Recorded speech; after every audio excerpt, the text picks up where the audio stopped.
اور سب سے پہلی بات جو آپ کے سامنے رکھنا چاہوں گا وہ منا کے حوالے سے یہ ہے کہ 8 ذی الحجہ کو غسل کر کے احرام باندھ لیں، نوافل ادا کریں، نیت کریں اور تلبیہ پڑھتے رہیں۔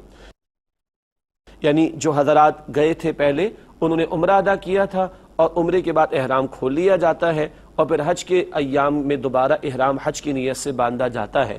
کچھ حضرات حج قران کرتے ہیں، یعنی عمرے اور حج کو ملا لیتے ہیں، اس سلسلہ چلتا رہتا ہے، اور ایک حج افراد ہوتا ہے، وہیں کے مقامی لوگوں کے لیے ہوتا ہے، فقط حج کا احرام باندھتے ہیں۔ اکثر و بیشتر پاکستان اور دیگر علاقے سے جو لوگ جاتے ہیں وہ پہلے عمرہ ادا کرتے ہیں، پھر احرام کھول لیتے ہیں اور پھر دوبارہ احرام باندھتے ہیں حج کی نیت سے۔ اس کا ذکر ہو رہا ہے کہ 8 ذی الحجہ کو غسل کر کے احرام باندھ لیں، نوافل ادا کریں، نیت کریں اور تلبیہ پڑھتے رہیں۔ اور جب ہم نے نیت کر لی، تلبیہ شروع ہو گیا، تو آپ کے علم ہے کہ احرام کی پابندیاں بھی شروع ہو گئیں۔ جیسے عمرے کا احرام باندھا گیا تھا اس کی پابندیاں تھیں، اب اس احرام کی بھی پابندیاں رہیں گی، مگر یہ ذرا زیادہ ہوگا معاملہ عمرے کے مقابلے میں۔ نمبر 2، منا جانے کے لیے ضروری سامان ساتھ رکھ لیں۔ وہ گروپ کے لیڈر بھی بتاتے ہیں اور جو بھی ذمہ دار افراد ہوتے ہیں گروپ کے اندر وہ بتا دیا کرتے ہیں، کتابوں میں وہ باتیں لکھی ہوئی بھی ہوا کرتی ہیں، البتہ بہت تھوڑا سا سامان ہوا کرتا ہے۔ وہاں پر منا میں خیمے ہوتے ہیں، ان میں رہائش کا انتظام ہوتا ہے، اور اگر پرائیویٹ گروپس کے ذریعے جو لوگ جاتے ہیں تو وہاں بستر وغیرہ بھی دستیاب ہوتے ہیں، تکیے بھی دستیاب ہوتے ہیں۔ جو گورنمنٹ اسکیم سے جاتے ہیں ان کے لیے بھی انتظام ہوتا ہے۔ احتیاطاً کچھ لوگ اپنے ساتھ کوئی چادر رکھ لیتے ہیں، کوئی تکیہ ہوا بھرنے والا رکھ لیتے ہیں، اپنی ضروری دوائیاں وغیرہ، یہ سارا سامان ہم اپنے ساتھ رکھ لیتے ہیں، کیونکہ ہم نے منا میں بھی رہنا ہے، پھر اس کے بعد ہم نے عرفات کے میدان میں بھی جانا ہے، تو کچھ ضروری سامان ساتھ رکھ لیا جائے۔ تیسری بات، معلم کے انتظام کے تحت بس پر روانہ ہو جائیں، وقت کی پابندی کریں۔ جو بھی انتظام بتایا گیا ہے، جو انتظام چل رہا ہے، اس کے مطابق جو وقت دیا گیا اس وقت کی پابندی کریں۔ پہلے بھی یہ بات ذکر کی جا چکی کہ 1 یا 2 افراد کے لیٹ ہونے سے پوری بس کے افراد کو انتظار کرنا پڑتا ہے، اور یہ غیر مہذب بات ہے۔ تو وقت کی پابندی کی جائے اور بس کا جو وقت دیا جائے اس کے مطابق اس مقام پر پہنچے جہاں سے بس ہمیں ملنی ہے۔ اور کچھ حضرات پیدل بھی جاتے ہیں، ان کی اپنی ترتیب کا معاملہ ہوگا۔ عام طور پر جو گروپس کی صورت میں جاتے ہیں ان کے لیے بسوں میں انتظام کیا جاتا ہے۔ اگلی بات ہے نمبر 4، منا کی طرف سفر کرتے ہوئے کثرت سے تلبیہ پڑھتے رہیں، ظہر کی نماز سے پہلے منا پہنچ جائیں۔ عام طور پر یہ صبح ہی پہنچا دیا جاتا ہے، کبھی کبھی کچھ رات میں بھی حضرات کو لے جایا جاتا ہے، تو اس میں کوئی جھگڑا نہیں کرنا چاہیے۔ اچھا، احرام ہم نے باندھ لیا ہے، نیت ہم نے کر لی، اب تلبیہ چلتا رہے گا چلتا رہے گا چلتا رہے گا چلتا رہے گا، اور مستقل لوگ بھول جائیں تو ہم زور سے پڑھ دیں تاکہ لوگوں کو یاد آ جائے کہ ہم نے تلبیہ کا اہتمام مستقل کرتے رہنا ہے۔ اور ظہر کی نماز سے پہلے پہلے، یہ 8 ذی الحجہ کی بات ہو رہی ہے، ظہر کی نماز سے پہلے پہلے منا پہنچے، اور عام طور پر الحمدللہ لوگ پہنچ ہی جاتے ہیں۔ 5ویں بات، کیمپ میں خواتین کے لیے پردے کا اہتمام کریں اور رہائش کے حوالے سے کسی سے جھگڑا نہ کریں۔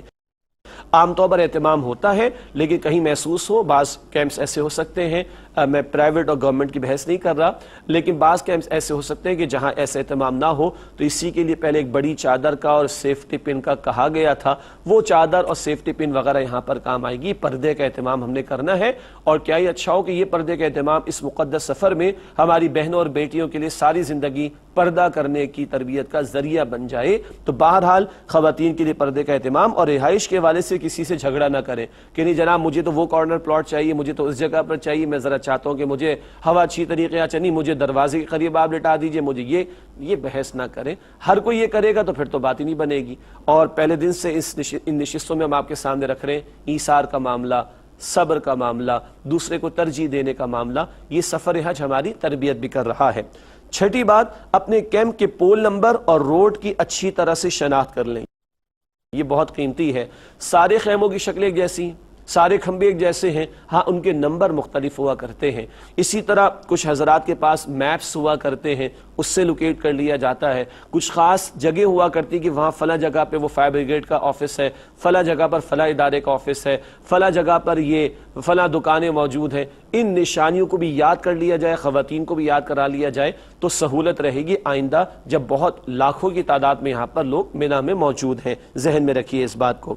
7ویں بات، منا میں رہائش کے لیے جو کارڈ آپ کو دیا گیا ہے اسے ہر وقت گلے میں ڈالے رکھیں۔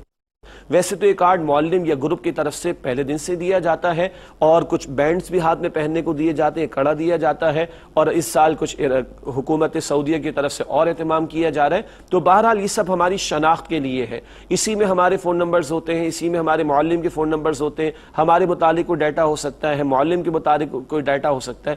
اللہ نہ کرے کوئی کھو گیا، خدا نہ خاصہ کوئی حادثہ پیش آ گیا، تو شناخت کرنا اور متعلقہ لوگوں سے رابطہ کرنا آسان ہوگا لوگوں کے لیے۔ تو بہرحال منا میں رہائش کے لیے جو کارڈ آپ کو دیا گیا ہے اسے ہر وقت گلے میں ڈالے رکھیں۔ نمبر 8، منا میں نماز باجماعت کا اہتمام کریں، نماز کی تیاری بر وقت کرتے رہیں۔ ایسا نہیں ہے کہ مسجد حرام میں اب کیونکہ نہیں تو اب چلو چلتا نہیں ہے بھائی، نماز مقررہ وقت پر ادا کرنی ہے اور باجماعت ادا کرنی ہے، نہیں کہ گھومنے پھرنے نکل گئے، یہاں تو اللہ کے ذکر کے لیے جمع ہو، یہاں کیا گھومنا پھرنا، گپ شپ میں لگے ہوئے، موبائل سے کھیلنے اور باتوں میں گپیں لگ رہی، نہیں بھائی، نمازوں کا خیال رکھنا، نمازوں کو ان کے اوقات پر ادا کرنا، اور نماز کی تیاری بر وقت کرتے رہے۔ کیا مطلب؟ ایک واش روم پر 20 لوگ کھڑے ہوئے، ایک جگہ جہاں نل کا لگا ہوا وضو کے لیے وہاں 20 لوگ کھڑے ہوئے، تو ہر آدمی اگر 1:15 بجے جماعت کا وقت ہے ظہر مثال کے طور پر، اور ہر آدمی چاہے کہ 1 بجے میں وضو کروں تو جماعت میں تو نہیں پہنچ سکتا۔ اور ایک بڑے پتے کی بات عرض کر دوں، روٹین سے ہٹ کر اپنے معمولات کو طے کیجئے۔ اگر 1:15 بجے ظہر کا وقت ہے، مثال میں آپ کو دے رہا ہوں، منا میں مثال میں آپ کو دے رہا ہوں، تو آپ اپنی تیاری جو ہے نا وہ 12 بجے سے پہلے سے رکھیے، ہاں 12 بجے سے پہلے رکھیے، بہت سکون میں رہیں گے، زیادہ وقت بھی آپ کو ذکر کا اور نوافل کا اور چیزوں کا مل جائے گا انشاءاللہ تعالیٰ۔ اور یہ نیت بھی کیجئے کہ دوسرے بھائیوں کے لیے میں ایثار کر رہا ہوں، میں پہلے جا کے کر لوں، 1-1.5 گھنٹہ پہلے سے میں فارغ ہو جاؤں تاکہ اور لوگوں کو سہولت سے وضو کرنے اور اسے قبل فراغت کرنے کا موقع مل جائے، ہے نا اچھی بات؟ اور سب لوگ ایسا کریں گے تو 1 بجے بھی ہو سکتا ہے کہ کبھی کبھی وضو خانہ ہمیں خالی ملے، لیکن سب لوگ یہ نہیں کر پاتے، تو آپ اور میں ہمت کریں، اللہ ہمیں توفیق عطا فرمائے۔ 9ویں بات، نمازوں کے بعد تلبیہ پڑھنے کا خصوصی اہتمام کریں۔ تلبیہ تو ہر وقت جاری رہے گا، بیٹھتے ہوئے، اٹھتے ہوئے، باہر نکلتے ہوئے، اور نمازوں کے بعد بھی تلبیہ کا اہتمام کریں۔ اور بعض حضرات، خواتین نہیں، حضرات بلند آواز سے تھوڑی دیر کے بعد پڑھتے رہے تاکہ سب کو یاد آئے، لبیک اللہم لبیک لبیک لا شریک لک لبیک ان الحمد والنعمت لک والملک لا شریک لک، اس کی آوازیں بلند ہوتی رہیں۔ 10ویں بات، اوقات کی حفاظت کا خصوصی اہتمام کریں۔ اتنے مقدس سفر پر آ گئے ہیں اور سارے دن ہم نے گزار بھی لیے، مگر اب یہ وہ سارا پیک ٹائم ہے، یہ 8 ذی الحجہ سے جو ایام حج شروع ہو گئے، اسی کے لیے تو یہ سارے سال چلت پھرت ہوتی ہے۔ کتنے مہینوں پہلے سے انتظامات شروع ہو جاتے ہیں، کتنے برسوں پہلے سے لوگ اپنے لیے پیسہ جمع کرنا شروع کرتے ہیں، اور کچھ خوش نصیب وہ ہے جو حجاج کرام حج کے لیے جا رہے ہیں، الحمدللہ، اللہ تعالیٰ قبول فرمائے۔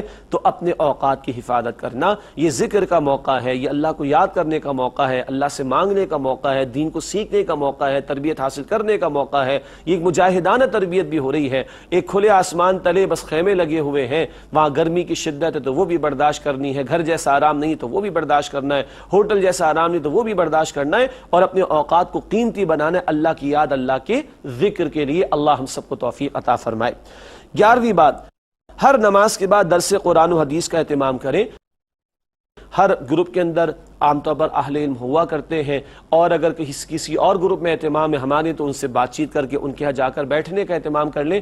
ہر نماز کے بعد قرآن و حدیث کی تعلیم ہو، اور مناسک حج کا بیان بھی ہو، اور زندگی کو بدل دینے کے لیے کیا ہمیں کام کرنے ہیں ان کاموں کی توجہ دلائی جائے، قرآن کا بیان ہو، احادیث کا بیان ہو، اور ہم اس میں سیکھیں اور بیٹھیں۔ یہاں نہیں سیکھیں گے تو کہاں سیکھیں گے؟ یہاں تو آئی ہی ہے اللہ سے لو لگانے کے لیے، زندگی کا رخ بدلنے کے لیے، تو ہر نماز کے بعد درس قرآن و حدیث کا اہتمام کریں۔ 12ویں بات، منا میں دعوت و تبلیغ کا کام سنت نبوی ہے صلی اللہ علیہ وسلم۔ سیرت النبی علیہ السلام کی کتاب کا مطالعہ کرنے کی توجہ دلائی تھی، تو سیرت کی کتابوں میں آپ پڑھیے، منا میں حج تو ابراہیم علیہ السلام کے دور سے چلا آ رہا تھا نا عربوں میں، تو حج تو ہو رہا تھا، اس میں کچھ بگاڑ بھی پیدا ہو گیا تھا، لیکن ان منا کے ایام میں نبی محترم صلی اللہ علیہ وآلہ وسلم لوگوں کو تلاش کر کر کے ایک کے پاس جا کر اللہ کا پیغام پہنچایا کرتے تھے۔ ہم بھی اس کا اہتمام کریں، اللہ ہمیں توفیق عطا فرمائے۔